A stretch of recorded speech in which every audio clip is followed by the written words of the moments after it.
All right, so we're back for a different video today. We are in our HW3 Model Y all-wheel drive for the last time, most likely. We are selling it this morning, actually. I did have one last FSD video that I did do in this car, and it actually did pretty well.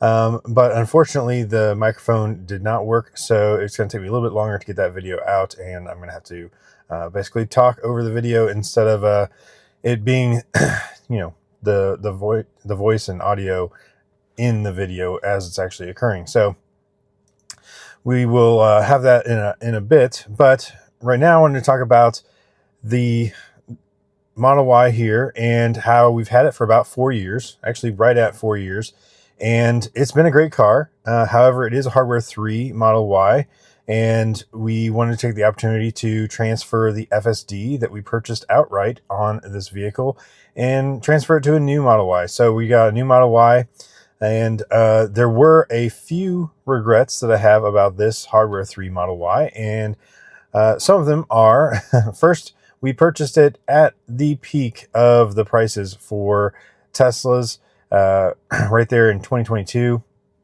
The car prices were quite high, but it just happened to be when we needed to get a car, and so we did purchase it at that time. And so that regret is that we purchased it at that time because it has been underwater the whole time, even though we had like a good financing rate of like 2.7% or something like that at the time. It still basically we're selling it and getting nothing nothing back, so we had to pay a little bit to get rid of it, but again, we are transferring that FSD over, that fully purchased FSD over to the new vehicle. So that's an $8,000 savings, and actually you can't purchase FSD anymore, so I definitely wanted to keep it around. This is last month to be able to do that.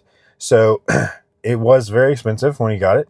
It is a 7-seat Model Y. So that is my second regret, is that 7 seats, definitely didn't need the 7-seat, and the 2 extra seats are almost unusable. You have basically no leg room, and you can't really put people in there, maybe small children. If you move the seats all the way, the second row all the way forward, you can have like just a little bit of leg room if you're a small child, and you don't have much headroom unless you're short as well. So again, probably kids that are like 6, like just out of like a booster seat and car seat, but still short enough to be able to fit back there. And I wouldn't want to do that for any extended period of time because it would be super cramped. Plus, you lose a lot of the trunk space. Now, we did have it. We got it for having our dog in the back, and she actually really liked that seat. It was perfect for her because she didn't need any leg room. She just laid on top of the seats, so that worked out well for her. But we don't really travel with the dog very much, and if we were going on a trip, it would be very hard to put all of the all the luggage in the car with that third row up. So it would definitely be a challenge to do that. So that is one of my regrets.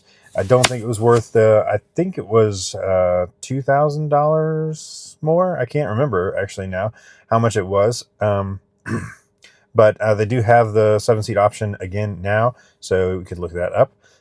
But the other thing is the white color of the car. Now, we just went with the standard color because that was at the time the base color that they were giving for the Model Y, and probably Model 3 at the same time, I'm not sure, but the base color was white at the time, so basically everybody was getting white for free, and so there's a lot of white Model Ys, and then they changed it over to gray later. They switched back and forth between white and gray, and I think they've done black maybe as well, but mostly just white and gray.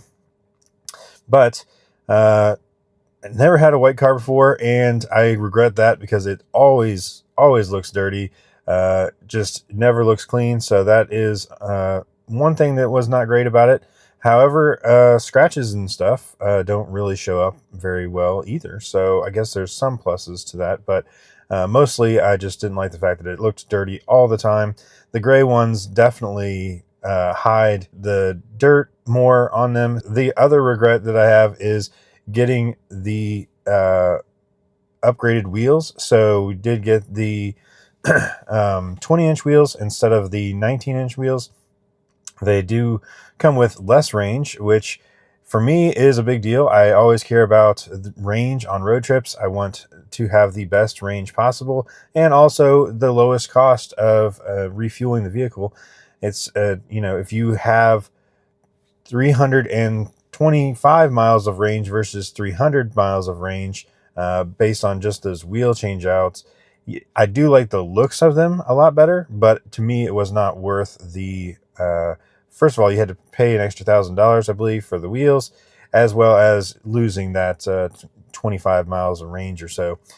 So that is something I also would regret. But overall, been a great car. We got almost 50,000 miles on it in 4 years, and we did use it exclusively for our road trip vehicle for 3 years there. And then the last year we've had Hardware 4 Model Y that we've been using as our road trip car as well. So it hasn't got much use in the last year, but it has been a great car. So yeah, definitely if I did it again, those are the things that I would change. Anyway, just wanted to talk about our Model Y as we say farewell to it just a little bit. And so that's it for this one. Thanks so much for watching, and we'll catch you on the next one.